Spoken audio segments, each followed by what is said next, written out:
አቶሚክ ሃቢት ላይ በጣም የተማርኳቸው ብዙ ነገሮች ቢኖሩም ግን ደግሞ ስለ ኮንሲስተንሲ ያነሳው የሆነ ኤግዛምፕል አለ። እሱ በጣም ነው ክሊክ ያደረገው። ምንድነው መሰላችሁ?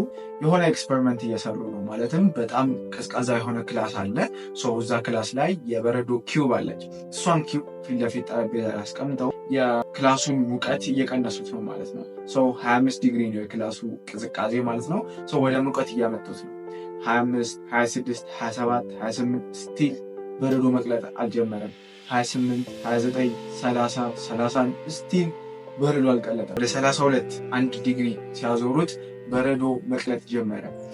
እዚህ ነገር ላይ የተማርኩት ነገር ቢኖር እያንዳንዱ ቀን በቀን የምናደርገው እንቅስቃሴ ማለትም ውጤት የማይታይባቸው የትኞቹን እንቅስቃሴዎች የሆነ ቀን ግን ትልቅ የሆነ ውጤት ይዞልን ይመጣሉ። በጣም ትልቅ የሆነ ውጤት።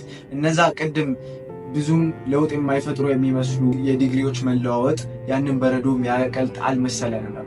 ኢማጂን እነዛ ሰዎች 31ኛው ላይ ቢያቆሙ ኖሮ ያንን ነገር አያደርጉትም። ግን ስቴይ ኮንሲስተንት ነበሩ።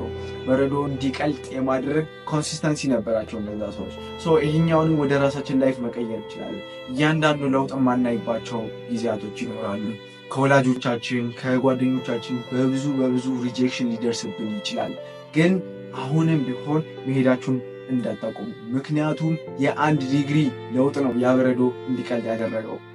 እናንተ ቀን በቀን 1% የተሻሻላችሁ መምጣት ነው ያለባችሁ።